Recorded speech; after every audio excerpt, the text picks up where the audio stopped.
Hey friends, thanks so much for tuning in. We have some new holiday releases to chat about and use in this video today. That's why my face is partially done right now, because we're going to fill in the blanks with this new stuff. So Lawless. Lawless for the last couple of years has released palettes that I have absolutely loved. They've consistently been some of my favorite things, and this year they've released yet another 12 shade palette, and it's called the Dreamy Daisy. It's a talc-free eyeshadow palette. They call it rosy neutral eyeshadows, and I'm just going to be honest with you, regardless of the color scheme this palette turned out to be, I specifically looked up Lawless on Sephora's website and said, if they've got something now, I'm getting it, because they've just been so consistent with these 12 shade palettes. I wish they would keep them around and make them like a regular line thing. And while I decided on the palette, one thing I didn't end up going for was their Dreamy Daisy Lip Plumping Gloss and Cream Blush set, because I already owned the cream blush, which is in the shade Angel. So I thought, well, I could use that, you know, show that going on as part of today's look and give you a little info on it, because it is a good deal. You're getting, I believe it's a full-size blush and also a full-size Forget the Filler Lip Plumping Gloss in Blushed Sand. Now I think that's a limited edition shade. I don't have that one, but I'm going to fill in with something that looks similar today. This is Strawberry Shortcake. But I just have so many of these Forget the Filler glosses, I really didn't feel like I needed to purchase anything that contained one, and already having the blush, you know, we're good there. And then also they have the Mini Daisy Darlings Lip Plumping Lip Gloss Trio. Now I love the Forget the Filler glosses. I think they're awesome. They are really a good texture that feels a bit cooling and refreshing on the lips, but I feel like their biggest plumping benefit is they are so good about basically erasing the lines in your lips and having that thickness that really makes your lips look glass-like. But they've got this little trio of minis that contains Velvet, Presh, and Butterfly. It says Velvet is a best-selling shade and Presh and Butterfly are limited edition holiday shades. I think they put out Presh in some kind of collection in years past, but anyways, like I said, I don't really need more of these glosses, so I didn't go for that kit. But just to show you before we jump in here, the Dreamy Dozen. So there was a 1 and then the 2 came out last year, but I never did understand really why the packaging was so golden, but this is the first palette that came out. And I latched onto this big time. I loved this sector of 9 mattes right here and how easily they blended. The texture is absolutely beautiful. You have some shimmers to kind of set things off here on the side, but I got so much enjoyment out of this palette. Okay, that was the first one. And then I was all ears for another one to come out. They put out the Dreamy Dozen 2.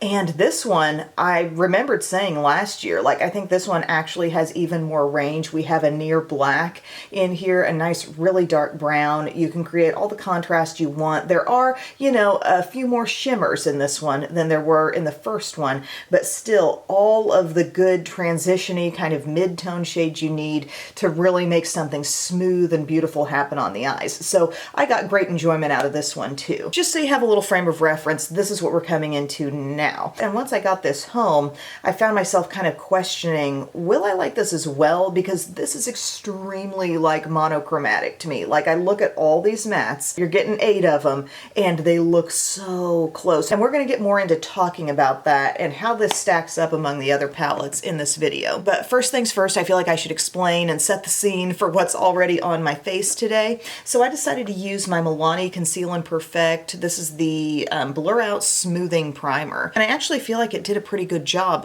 smoothing pores. I'm not seeing any kind of a pore situation here on my face, so I think it did a good job. The foundation went on very nicely over top. It's Catrice True Skin today. The shade is Neutral Sand. It's a Rockstar foundation. If you've never tried Catrice, this would be your slightly more hydrating option for foundation. And then the HD liquid coverage, a little less hydrating, but still, I wouldn't say that's over drying at all. And then I'm wearing it with the True Skin Concealer, Cool Cashmere. Phenomenal concealer. Decided to set my T-zone and under eye with the OG, the Fit Me Loose Powder in Fair, and every time I pick this up, I'm reminded this still may be the brightest, you know, even compared to all of our pinky tone brightening powder kind of friends. Like, this is the thing. It's not only brightening, but I swear it's adding a little coverage too. So it always just looks so flawless up on the under eye. Then I used my Maybelline Superstay Hybrid Powder Foundation, shade 128, all over the rest of my skin just to get some uniform kind of, you know, set feeling skin. And look at how much pan I've hit in that. I use this stuff all the time.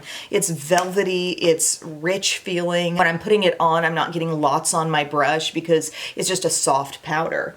And then I use my L'Oreal Infallible Fresh Wear Bronzer in medium just to get a little bit of a soft contour going. So now we can hop over to the cream blush that's an Angel. If you're wondering about that little set, like I said, it comes with a gloss that I don't have, but it has this full-size cream blush. I mean, a full-size blush and gloss, both of them full-size, for $35 is, I think, a pretty good deal. But this shade is Angel. You can get it on its own. It's very creamy. It feels to me quite a bit like the Milani Cheek Kiss when I put my finger into it, but then as I blend it, it has a bit more of that cream to powder kind of velvety smoothness. It's not a real dewy cream blush, but I'm going to pick some of that up with my Sephora 56. Always my choice for a cream blush. And we'll dab this on so you can see what the look is. And I think this was released to definitely complement the other Daisy part of the collection. I think Daisy is the name of the founder's daughter, if I'm not mistaken. I think she's named numerous products Daisy. But yeah, we're just dabbing it on in. It's pretty, it's soft. I call that like a delicate cheek, wouldn't you? A little bit over here. And you know, it might be kind of pretty smoothed on the lips too for just a little base color. Like I said, the gloss that comes in this duo seems like just a really creamy nude hint of pink. And I'm gonna use Strawberry Shortcake to mimic that. Building a little. I have zero complaints about the texture. If you're seeing any kind of glow come off of my skin, I'm not even sure why, because this is not leaving tackiness at all. There might just be a little radiance on my skin from my foundation and stuff, or I'm not sure, but this is a pretty soft blush. I'm building. But it's pretty, no complaints on formula there. I think this would rank as a very easy to work with cream blush formula. Packaging, nice, got a mirror in there, good stuff. Now we're gonna go to the eyeshadow palette, and I'm gonna use some Milani eyeshadow primer underneath. Always gonna do this to help our staying power and just help the shadows really cling on as we apply and stand out. One thing you wanna make sure this primer is not settling into your creases, okay? You just want the thin amount, the most minimal amount. Now we're gonna dig into this palette. Like I said, it's a talc-free palette. They do have all the names on the back. They're cute names like Shortcake and Snuggle and Baby Love and all that stuff. But yes, this color scheme. Are we gonna feel limited in this color scheme? I used it yesterday. I was happy with the look I turned out. I thought it was smooth, absolutely great. I really utilized a couple of the shimmers on my lids as well, but are we gonna feel limited like, okay, it's always just gonna be this kind of color scheme? Whereas with the other ones, you know, maybe you went a little darker one day or a little more bronzy the next. We'll continue to keep that thought in our minds as we use this. I'm gonna go over here to the side and we're gonna use this rosy shade. Everything's rosy, everything's just a little bit on the dusty rose side.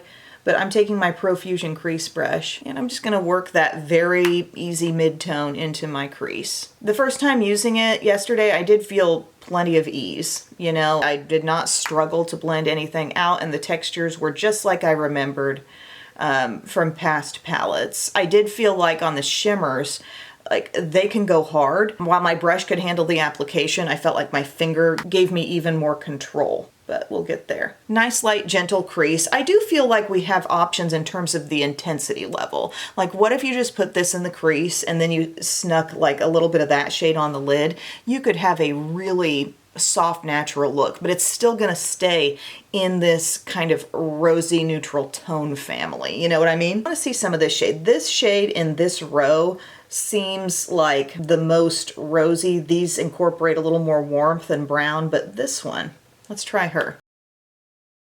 You can see that added some intensity to my crease area. And when I say crease, I'm not just working in the crease. I'm kind of, getting up above it.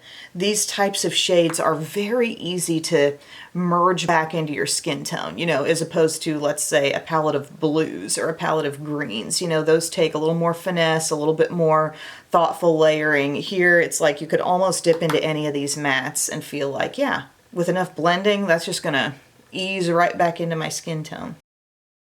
Okay, before we go darker, I actually want to sort of haze it out a little lighter. I'm going to work backwards a little bit. We're going to go to this shade that I think is maybe the lightest that's been applied so far. And just go very softly on the edge of any shadow that has been put on, okay? This is the way an easy, tight gradient of shades helps you, because the shades aren't too far apart. So logically, one blends into the next easily because you're not going from this shade all the way over to that shade. They're close, okay? So I do that. And then we have this lightest peach right here in the corner, and that will be kind of like, you could call it a highlight shade. I'd call it like the ultimate softening shade. Going over the edge of everything, just making it look absolutely seamless.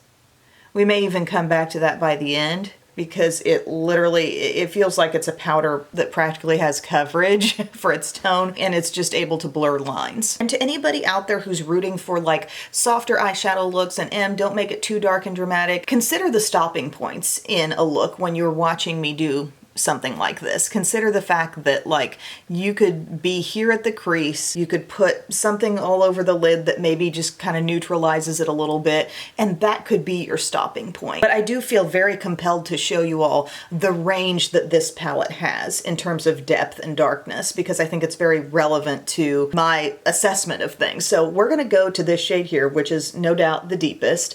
It is Rosy Brown. I tend to love a good rosy brown. I mean, my shirt is kind of like a dark rosy brown. Yes, careful decisions were made this morning. But I'm patting that shade, really easy to work with. Again, I can't stress enough the ease, and that's what kind of made me fall in love with the original first couple of Dreamy Dozen palettes. No struggle. So I'm just patting that, and just keep in mind, this is as dark as it gets. If you want darker, you may not be content with this palette. I feel like this is by far the most delicate palette that they've put out. And the way that blush and lip gloss duo is too, there's a softness.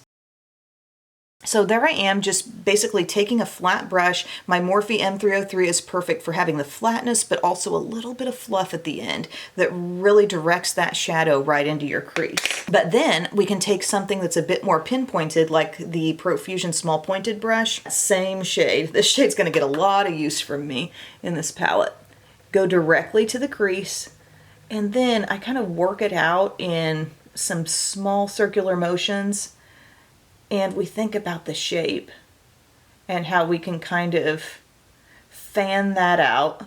Obviously, we're going beyond our crease and giving ourselves lift, giving ourselves a directed look that's not like shunk, like a really editorial, super harsh pointed look, but just a fade that goes in the direction of the tip of the brow, not going under this line, not drooping, but going up, giving lift. Look how softly one can actually give lift, because it's giving a lifted look, am I right? But the shade is pretty soft.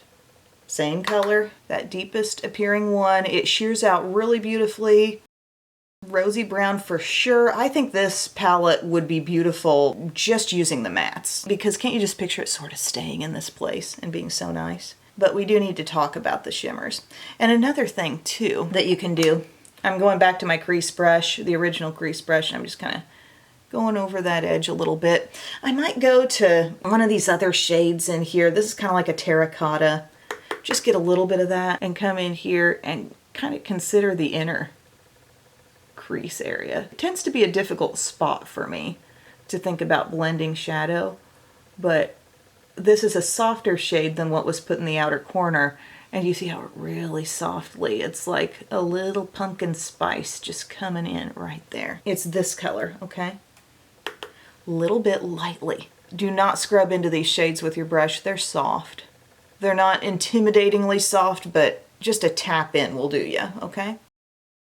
And look at that, the haze is coming inward. I kind of like catering to that zone. But we've used some major pigment from this palette. You know, we've gotten into the richness. This is what we're looking like. This is kind of the intensity you're going to look at if you choose to go for max drama, let's say, because there's not another shade option that's taking you that dark in this palette. But like I said earlier, on the lighter end, you know, you could ignore some of the darkness and you could go varying intensities with an overall lighter take if you want to, but it's still going to stay in this color family. But with our shimmers here, we have a very classic, really buttery feeling shimmer there with that light shade. That shade is going to be capable of being very full on and like fully opaque. I could see that around an inner corner for a little flashiness. Next color here, that's giving soft gold and also feeling like a soft kind of traditional eyeshadow right there. See the difference? Just the softest of golds. Going this way, to my eye, this looks kind of bronzy. Gosh, that almost feels creamy to put my finger in. And it's catching so much light, but yes, it is bronzy. Go to this shade here, which seems to include a bit more pink. And yeah, I can see that. Let's bring it in. The shade on my pinky is giving the bronze, and then this one, maybe the pink should have been on the pinky, but you see that pinky sheen? They're all distinctly different, but they all have a very similar level of high intensity. As you see them like swatch back off on my hand, like the pigment is strong here. Yesterday, the pop on my lids was kind of coming from these two guys right here. I think I'm going to go over to this one today. And we can take note on whether we think these shimmers can really differentiate themselves one from the next in a confined space. Like in the finger swatches, we can really tell, but here I am with the Morphe M302, slightly smaller brush than what we did the outer lid work with. It's laying it down well. See that gleam? Strong. And I don't know, maybe I just wasn't doing enough of a swiping motion with these yesterday because the swipe really just lays it down perfectly. I don't think a finger would be necessary unless you just like that. But I think yesterday I was doing more of a pat and the swipe is where it's at. Bright. And then we've got to go to this light one and just show the fact that I believe that can give some life and brightness to the innermost corner if the light's catching you in a way where it can shine. Yeah, it's in there. As far as the under eye area goes, I feel like you should know what it would look like if you took like this shade and brought that to the lower lash line. See? It's not like too reddish for me, in case that was a concern. It's just kind of looking like soft rosy brown down there. I'm going to finish off this eye look and then I'll come back to wrap things up. Final thoughts. Hey guys, I finished the eye and I was just starting to do the lip and I thought, let's do the lip on camera. Stop! So I got partial lip liner on here, but I will tell you what I added to the eyes. I used this L'Oreal Lace Shadow Stick. I was looking for an excuse to use Starry Bordeaux. This is like a really rich burgundy and I thought it would be very pretty paired with this eye look. So I'm across the upper lash line with that and smudged it a little bit on the lower lash line. You'll recall we put a little bit of shadow on the lower lash line from the palette, but this is just kind of smudging into that just gently from the outside. And then I use that Too Faced ribbon wrapped mascara that's just starting to get dry. This is ribbon wrapped. I've really enjoyed this. This is extremely lengthening and I like that. Anyways, that's top and bottom. And then we're using this lip liner pencil. We're going to be going in with some Lawless gloss, but I want a little bit of a defined base. This is the LA Colors lip liner pencil in the shade Natural. You can get this thing for like 98 cents at Walmart or maybe Dollar General. Wherever you got a good selection of LA Colors. I use this all the time. This liner is in my little priority lip station, like right over here. Front row seat to my usage. If I need a random lip liner, like I love using this one. See the color it's giving the top lip there? Very works with anything vibes. And 100% like in with the tone of this palette. And then, like I said, since I didn't buy the blush and gloss set, I've chosen a gloss that I have from Lawless that appears to be close to the shade that they're selling, limited edition style. And this is Strawberry Shortcake. Lawless glosses are the only glosses with a cheese pull. You know, you gotta give it a chance for that stretch to happen, okay? And then I'm gonna get some of it on. There's a slightly opaque quality. It's kind of milky nude. Okay, check that out. Ooh, I think that is 100% the right lip for this. Also, I could see myself loving a really deep brownish into a little bit of berry. Like, it can't be a pinky berry, but a pretty rich deep brown I think could look awesome paired with this eye palette look. But what do we think of this finished face, my friends, with the accents that we've put on? Let's talk about the blush. I really like Lawless's cream blush formula, but I'm not as satisfied with Angel because I've got them all. This was sent to me in PR a while back. I like some of the bolder shades better because they are very blendable and you just get a little more out of them. You know, it's not like, okay, here's this bold shade, but it's gonna pull and give you struggle. No, there's ease with all of them. So I would go towards something a little deeper. This is soft, this is very delicate, but Angel's not my fave in the line. And then can't really comment on the gloss that they included, but if you got a lot of Lawless glosses, go for something kind of soft and nudie and you'll be, I think, in the ballpark of what's being sold. Now the palette, this is kind of the top story of the video. I like it a lot. I do really like their formula. I love and respect that formula that they got going on. It's the same feel, the same texture, ease of blending, beautiful pigment, same as the other two that I've already tried. However, do I like this better than the other two?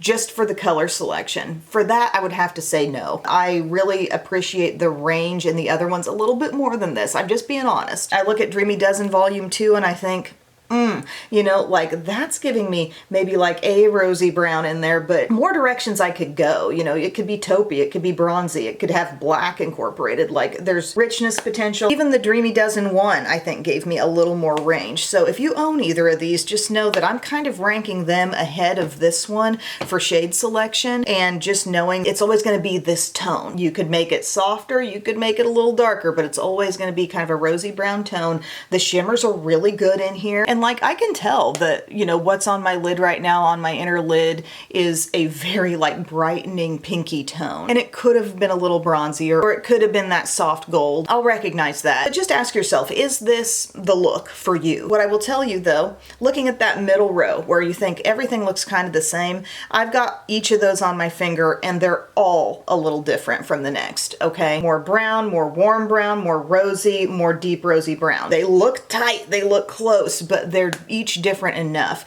And I do really respect the tight gradient of shades. Also in the top row, there's things that look similar, but they're all different enough. It makes for a very easy use of the product. I used to look at palettes where everything looked so close like that, and it would be a point of criticism. It would be something where I'd look at it and say, it's too close. It's not worthwhile to have that because all the shades are so close. And I guess with age and maybe a little bit of wisdom and a little more product use, I've realized just how advantageous that close gradient of shades can be for blending one into the next and feeling like you can get it just so seamless looking. This provides you that opportunity, but I don't love it more than last year's. Great quality, great pigment, enjoy using it, but it's just, as far as the shade selection goes, that's my personal opinion, okay? So I appreciate you all taking time to watch this video. I would love to hear your opinions in the comments section. Did you get your hands on the blush and lip or the little 3-piece mini lip kit? Let us know how you're enjoying those. Let me know your take on this palette, and I will see you all again very soon. I love you.